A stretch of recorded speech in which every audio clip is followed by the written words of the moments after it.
Hi guys, I'm Rajkumar. I'm freelancer. Today பார்க்க போகிற videos வந்து என்னென்னு பார்த்தீங்க அப்படின்னா, கூகுள் ஆட்சன்ஸ்லேருந்து எனக்கு எவ்வளோ ரெவன்யூ வருது.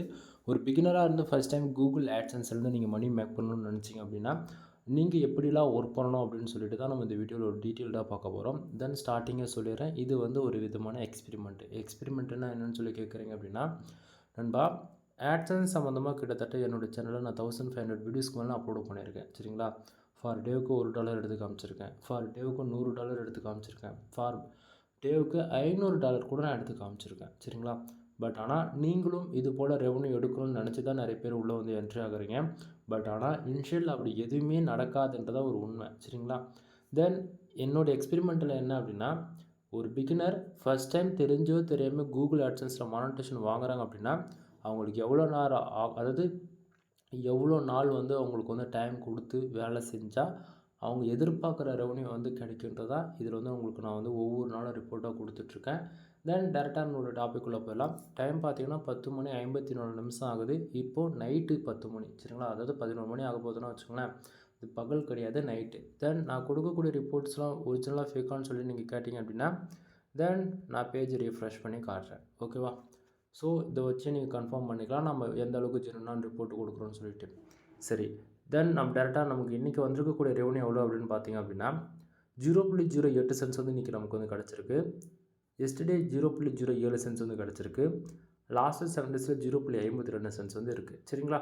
தென் திஸ் மந்தில் ஓவராலாக 0.50 சென்ட்ஸ் வந்து நமக்கு வந்து கிடச்சிருக்கு. ஓகேவா? தென் பேலன்ஸில் வந்து பார்த்திங்க அப்படின்னா $2.94 வந்து கிடச்சிருக்கு. இது டிசம்பர் 1 ஜனவரி ஓகேங்களா? ஸோ டிசம்பர் மந்தில் ஓவராலாக வந்திருக்கக்கூடிய ரெவன்யூ தான் இந்த $2.94. தென் நம்ம எக்ஸ்பெரிமெண்ட் ஸ்டார்ட் பண்ண வந்து டிசம்பர் மந்த்து 1 தான் நம்ம இந்த எக்ஸ்பெரிமெண்ட் ஸ்டார்ட் பண்ணி உங்களுக்கு நான் ரிப்போர்ட் கொடுக்க ஆரம்பித்தேன். தென் ரெகுலராக ஃபாலோ பண்ணுறவங்க உங்களுக்கு வந்து தெரியும். சரியா?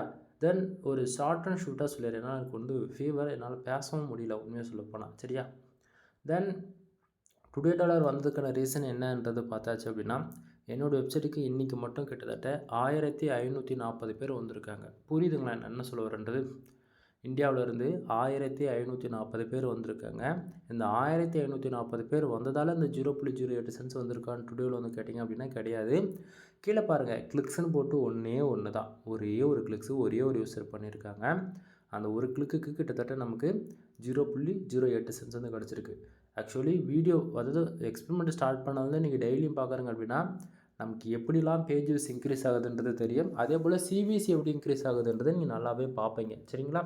ஸோ இப்போ உங்களுக்கு நான் என்ன சொல்ல வரேன் அப்படின்னா, நம்ம வெப்சைட்டுக்கு ஸ்டார்டிங் வந்து ஆர்கானிக் டிராஃபிக் மட்டும்தான் நம்ம எதிர்பார்க்கணும். அதுக்கான வழி என்னவோ, அதுக்கான ஆர்டிகல்ஸ் என்னவோ, எந்த கீவேர்ட்ஸில் ஒர்க் பண்ணால் டிராஃபிக் வருமோ அதை மட்டும் தான் பார்க்கணும். அதை விட்டுட்டு ரெவன்யூக்காக டார்கெட் பண்ணி நீங்கள் ஒர்க் பண்ணுறீங்கன்னா, உங்களுடைய ஆட்சன்ஸ் அக்கௌண்ட் சடனாக க்ளோஸ் ஆகணும் என்றைக்கு ஒன்றா. பட் ஆனால் எனக்கு இன்றைக்கி பாருங்கள், 1500 பேர் வந்து ஒரு கிளிக்கு நடக்குதும்போது 0.07% இருக்குது பேஜ் சிடிஆர். நான் என்ன சொல்ல வரேன்றது புரியுதா? இந்த பேஜ் சிடிஆரில் ரொம்ப பெரிய ஒரு லூப் ஹோல் என்ன அப்படின்னா, 10க்கு மேலே போயிட்டாலே ஆலம்ன்ற இஷ்யூஸ் வந்துடும். புரியுதுங்களா? தென் சம்டைம் வந்து ஆட்சன்ஸ் அக்கௌண்ட்டே கூட இன்வாலிட் கிளிக்குன்னு சொல்லிட்டு க்ளோஸ் பண்ணி விட்டு போயிடுவானுங்க. ஸோ இந்த பேஜ் சிடிஆர் லாஸ்ட்டு 1 மந்தில் பார்த்தாலும் சரி, 1 வீக்கில் பார்த்தாலும் சரி, 3 மந்தில் பார்த்தாலும் சரி, லாஸ்ட்டு 1 இயரில் பார்த்தா கூட இந்த பேஜ் சிடிஆர்ன்றது 10க்குள்ளேயே நம்ம மெயின்டைனிங் பண்ணுறோம் அப்படின்னும்போது ஆட்சன்ஸ் அக்கௌண்ட்டு ஓவராலாக ஒரு 5 to 7 இயர்ஸ் வரைக்கும் நம்மளால் லாங் டைமுக்கு ஃபோக்கஸில் நம்ம கொண்டு போக முடியும். அதுக்கு மேலே என்ன ஆகுனா நண்பா, ஒரு ஆட்சன்ஸ் அக்கௌண்ட்டை பொறுத்த வரைக்கும் ஓரளவு ஒரு $10,000 அச்சீவ் ஆனாலே ஆட்டோமேட்டிக்காக க்ளோஸ் பண்ணிடுறானுங்க. பட் சொல்கிறேன் தெரிஞ்சுக்குங்க. அப்படின்னும் போது ஒரு அட்லீஸ்ட் ஒரு 3 இயர்ஸ் ஆச்சு நமக்கு தாக்க பிடிச்சா போதும் அப்படின்றதா நம்மளுடைய கால்குலேஷன். ஓகேவா? ஏன் ப்ரோ வரதே ஒரு நாளைக்கு $1 கம்மி, 3 இயர்ஸ் போதுமானா இன்றைக்கி ரேஞ்சுக்கு நமக்கு கம்மியாக வரலாம். பட் இதுவே நெக்ஸ்ட் இயரில் ஃபார் டேவுக்கே கூட $5000 நம்ம ஏர்ன் பண்ணலாம். புரியுதுங்களா என்ன சொல்ல வரன்றது? ஸோ எப்படி இருக்குன்றது யாருக்குமே தெரியாது.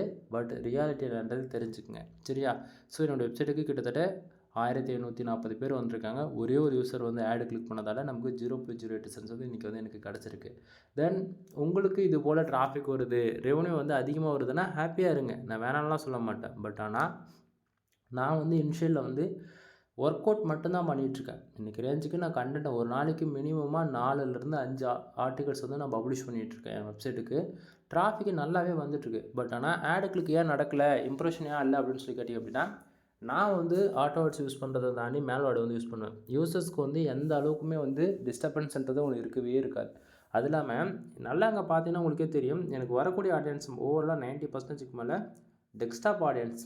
உங்களுக்குலாம் அந்தமாரி வருவாங்களா? யோசிச்சு பாருங்கள். ஃபோனில் பார்த்தாச்சுன்னா ரொம்பவே கம்மி. ஒரு 30% வச்சுக்கலாமே. 70% ஆடியன்ஸ் எனக்கு டெஸ்க்டாப் பண்ணும்போது, அப்போது உங்களுக்கே தெரியும் டெஸ்க்டாப் யூஸ் பண்ணுறவங்க மோர் தென் ஓவராலாக ஒரு 7, அதாவது எல்லாருமே ஆட் பிளாக்கர்ன்றது ஒன்று யூஸ் பண்ணுவாங்க. ஆமாங்களா? இல்லையா? அப்படின்னும்போது அதாவது நீங்களுமே இதுபோல் ஆட் பிளாக்கர் யூஸ் பண்ணுறீங்க அப்படின்னும்போது என் வெப்சைட்டில் எப்படி ஆட் ஷோ பண்ணும்? ஸோ நான் ஃபர்தராக தான் வச்சுருக்கேன். ஸோ இப்போ ஒரு 1000 பேரில் வராங்க அப்படின்னா 300 பேர் வந்து ஆட் பிளாக்கர் வந்து யூஸ் பண்ணாமல் போகலாம்.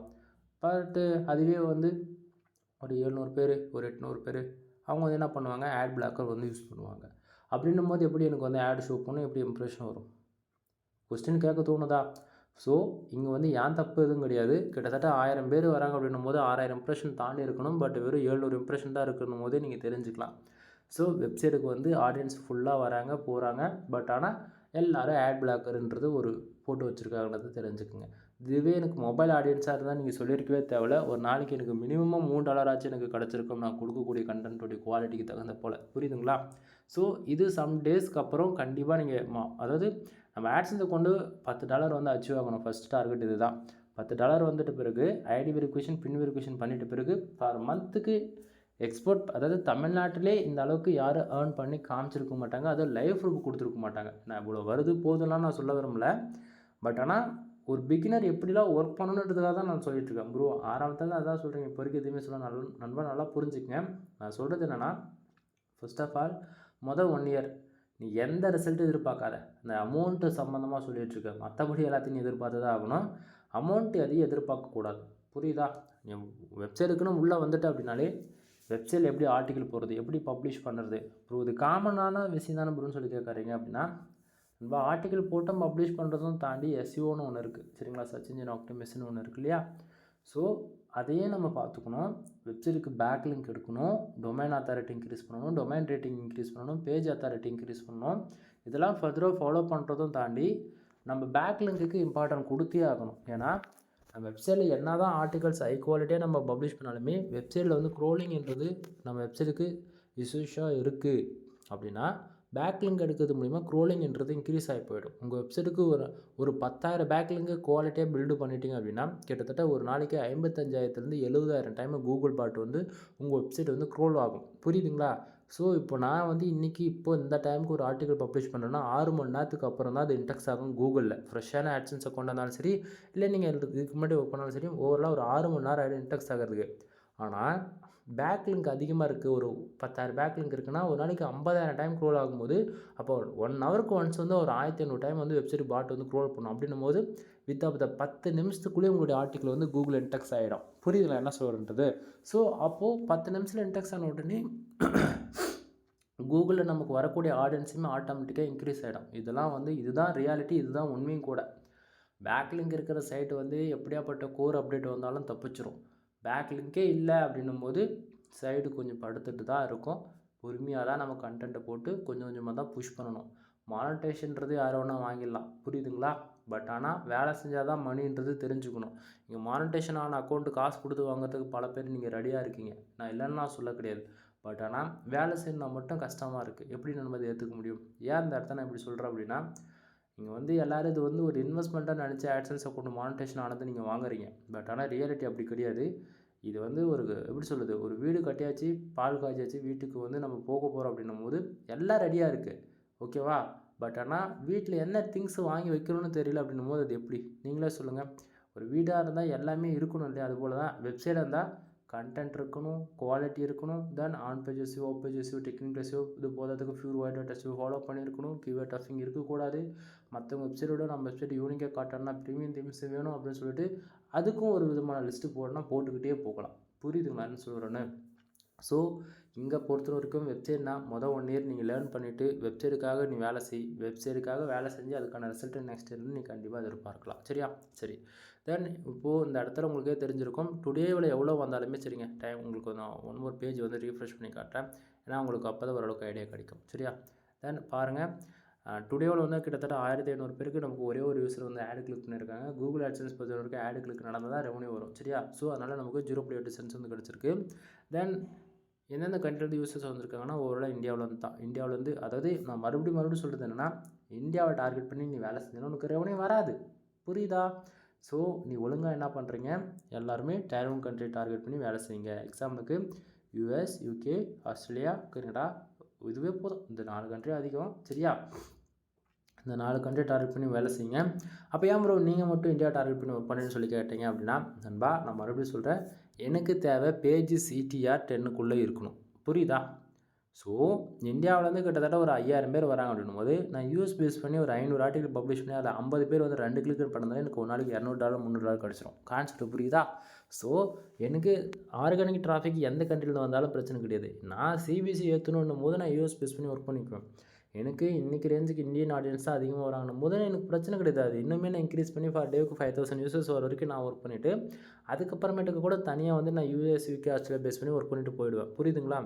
ஏன்னா இங்கே வந்து ஆர்கானிக் டிராஃபிக் வருதா, அதுதான் அங்கே மேட்ரு. அதை விட்டுட்டு எங்கிட்ட சோஷியல் மீடியா டிராஃபிக் தான் இருக்குது, ஃபேஸ்புக், இன்ஸ்டாகிராம் இது போல் சோஷியல் மீடியா டிராஃபிக் வச்சுக்கிட்டு நீங்கள் எல்லாத்தையும் மணி மேப்னு நினச்சி உள்ளே என்ட்ரி ஆகிறீங்க அப்படின்னா அது செட் ஆகாதுன்றது அந்த இடத்துல உண்மை. சரியா? தென் அப்போது எஸ்டர்டே வந்ததுக்கான ரீசன் என்ன அப்படின்றது கண்ட்ரிஸ் உங்களுக்கு நான் மாற்றி காட்டுறேன். பேஜஸ் எவ்வளோ வந்திருக்கு நேற்றுக்கு அப்படின்றது பாருங்கள். 1430 பேர் வந்திருக்காங்க. புரியுதுங்களா? ஸோ இதை நான் மறுபடியும் 2 டேக்கு வைக்கிறேன். ஏன்னா நிறைய பேர் வந்து ரிப்போர்ட் ஒரிஜினலாக ஃபேக்கான்னு சொல்லி கேட்பீங்களா, அதனால தான் நான் மாற்றி காமிச்சிட்ருக்கேன். ஓகேவா? தென் இன்றைக்கான வீடியோஸ் இவ்வளோ தான். ஏன்னா ரெவன்யூ அதிகமாக இருந்தால் அதிகமான குவாலிட்டியான இன்ஃபர்மேஷன் நிறைய நான் கொடுப்பேன். அதனால் முடிஞ்ச வரைக்கும் ஒர்க் பண்ணால் தான் காசு வருன்றது இந்த வீடியோவில் ஷார்ட் அண்ட் ஸ்வீட்டாக சொல்லியிருக்கேன். அது இல்லாமல் இந்த வீடியோவில் ஒரு கிளாரிஃபிகேஷன் இல்லை அப்படின்னா தயவு செஞ்சு பழைய வீடியோவாக இருந்தால் கூட பரவாயில்ல, அப்படியே 1 இயருக்கு பேக்கில் போயிட்டு ஃபார் டேவுக்கு நம்ம கூகுள் ஆட்சன்ஸ்லேருந்து எவ்வளோ ஏர்ன் பண்ணியிருக்கிறது ப்ரீவியூ வீடியோஸ்லாம் செக் பண்ணி பாருங்கள். ஓகேங்களா? தென் உங்களுக்கு வெப்சைட் சம்மந்தமாக ஏதாவது கன்டென்ட் சர்வீஸ் வேணும் அப்படின்னாலுமே நம்மக்கிட்ட அவைலபிள் இருக்குது. வெப்சைட்டை பில்டு பண்ணி கொடுக்கணுனாலுமே அவைலபிள் இருக்குது. Backlink service, domain authority service, domain ரேட்டிங்கான சர்வீஸ், தென் இது போக வெப்சைட் கஸ்டமைஸ் பண்ணி கொடுக்குறது, ஆட்சன்ஸ் அப்ரூவல் வாங்கி கொடுக்குறது, ஆட்சன்ஸ் அக்கௌண்ட்டாஸு வாங்கின அக்கௌண்ட்டை செல் பண்ணுறதுன்னு சொல்லிட்டு இது போல் வெப்சைட் சம்மந்தமாக A to Z எல்லா சர்வீஸும் நம்மக்கிட்ட அவைலபிள் இருக்குங்க. சரிங்களா? கீழே டிஸ்கிரிப்ஷனில் என்னுடைய கான்டாக்ட் நம்பர் கொடுத்துருக்கேன், கால் பண்ணி கன்சல்ட் பண்ணுங்கள். தென் ஃபார் ஆர்டிகல் 2 கொடுத்துட்ருக்கேன், அதாவது கன்னட சம்மந்தமாக வீடியோஸ் நம்ம சேனல் இருக்குது, செக் பண்ணி பாருங்கள். தென் ஜெனரல் ப்ரீமியம் தீம்ஸுக்குன்னு செப்பரேட்டாக வீடியோ போட்டுருக்கோம், செக் பண்ணி பாருங்கள். சரிங்களா? வெப்சைட் பில்டு பண்ணுறதுக்கு கிட்டத்தட்ட 3 விதமான பேக்கேஜ், $7000, $15000, $25000. தென் இந்த 3 பேக்கேஜில் எது தேவையோ நீங்கள் இதை எடுத்து பண்ணிக்கலாம். ஃபர்தரான இன்ஃபர்மேஷன் வேணால் கால் பண்ணுங்கள், கண்டிப்பாக சொல்கிறேன். எனவே தேங்க்யூ ஃபார் வாட்சிங், ப்ளீஸ் சப்ஸ்கிரைப் நண்பா.